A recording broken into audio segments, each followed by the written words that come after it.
السلام علیکم ورحمۃ اللہ وبرکاتہ۔ ناظرین، امید ہے کہ آپ سب خیر و عافیت سے ہوں گے۔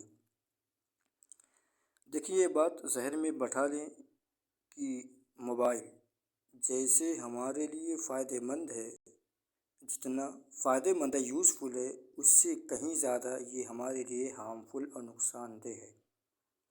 اب یہ اس کا فائدہ مند ہونا اور نقصان دہ ہونا یہ ہمارے لیے ہمارے یوٹیلائز اور استعمال کرنے کے اوپر ڈیپینڈ ہے۔ ہم اس کو جیسے چاہیں استعمال کریں۔ ایک یہ ہوتا ہے کہ دل کو تسلی ہوتی ہے کہ ہم تو موبائل سے پڑھ رہے ہیں، اور بسا اوقات ایسا ہوتا ہے کہ پڑھنے کے چکر میں یا پڑھنے کی وجہ سے یا کچھ فائدہ اٹھانے کی خاطر ہم اس سے کہیں زیادہ اپنا ٹائم ہم ویسٹ کر دیتے ہیں۔ اس لیے ہم موبائل کو بہت صحیح استعمال کریں اور یوٹیلائز کریں۔ کہیں ایسا نہ ہو کہ تھوڑے سے فائدے اور بینیفٹ کے خاطر جو ہے ہم اپنا زیادہ سے زیادہ ٹائم ہم ویسٹ کر دیں اور ہمیں اس کا احساس نہ ہو۔ تو اس لیے ہم اس بات کو اپنے ذہن میں بٹھا لیں اور اس بات کا خاص خیال رکھیں کہ ہمارا وقت موبائل میں پڑھائی سے زیادہ پڑھنے سے ریلیٹڈ ہی اسپینڈ ہو، اس کے علاوہ اس میں زیادہ وقت ہمارا خرچ نہ ہو۔ تو آئیے ہم اس بات کو آپ کے سامنے رکھتے ہوئے ہم اپنے سبق کو شروع کرتے ہیں۔ بسم اللہ الرحمن الرحیم، تختی نمبر 13۔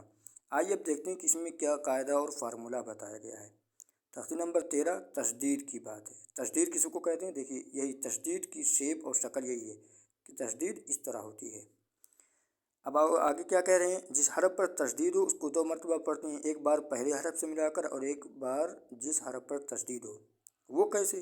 دیکھیے کیا کریں، 2 مرتبہ پڑھتے ہیں۔ جیسے آئیے ہم آپ کو مثال سمجھاتے ہیں۔ حمزہ با زبر اب، ایک مرتبہ یہ ہو گیا۔ حمزہ با زبر اب، ایک مرتبہ، با زبر با، 2 مرتبہ، ابا۔ پہلے تشدید کا نام یاد کرائیں اور اس کی شکل سمجھائیں۔ یہ تو ٹیچرس کو ڈائریکشن دیا جا رہا ہے۔ پھر بتلا دیں کہ جس حرف پر تشدید ہو اس کو ہجے کہنے میں 2 مرتبہ پڑھتے ہیں، ایک بار پہلے حرف سے ملا کر اور ایک بار خود اسے۔ ہم نے بتا دیا آپ کو پہلے ہی۔ تشدید کی آواز میں ایک قسم کی سختی ہوتی ہے، یعنی ابا، حمزہ با زیر ابا زبر ابا، ابا، ہے نا؟ یعنی جس حرف پر بھی تشدید ہوگی اس میں تھوڑی سختی ہوگی۔ نون اور میم پر تشدید ہو تو گننا ہوگا۔ کس پہ؟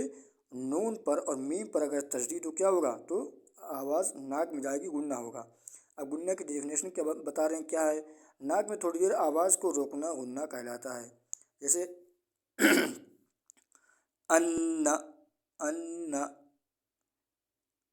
غم، اس طرح، ہے نا؟ یعنی ان، بم، اور اسی طریقے سے اور بھی حروف آتے ہیں، یعنی نون پہ میم پہ تشدید ہو تو وہاں پر آواز ناک میں جائے گی۔ آئیے اب ہم سورت کی شروعات کرتے ہیں۔ بسم اللہ الرحمن الرحیم۔ یہ سورت جو ہے یہ سورہ عادیات ہے۔ کون سی سورت ہے؟ سورہ عادیات ہے۔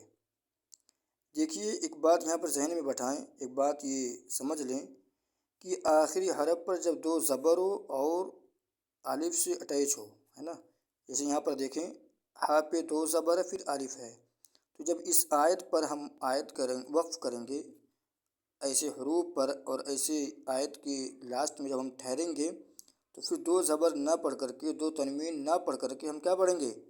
بلکہ الف پڑھا جائے گا۔ کیا پڑھا جائے گا؟ الف پڑھیں گے۔ آئیے ہم اس کو پڑھتے ہیں۔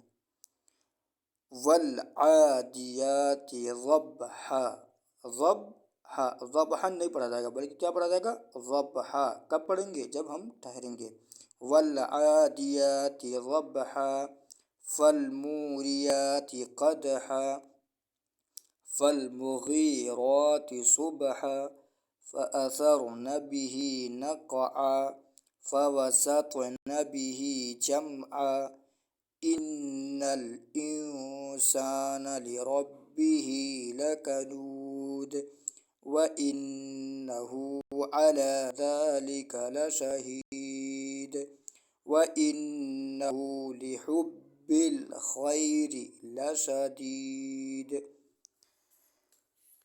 أفلا يعلم إذا بعثر ما في القبور وحصل ما في الصدور ان ربهم بهم یومئذ لخبیر۔ تو آج کا سبق یہی تک، انشاءاللہ پھر کل ملاقات ہوگی۔ السلام علیکم۔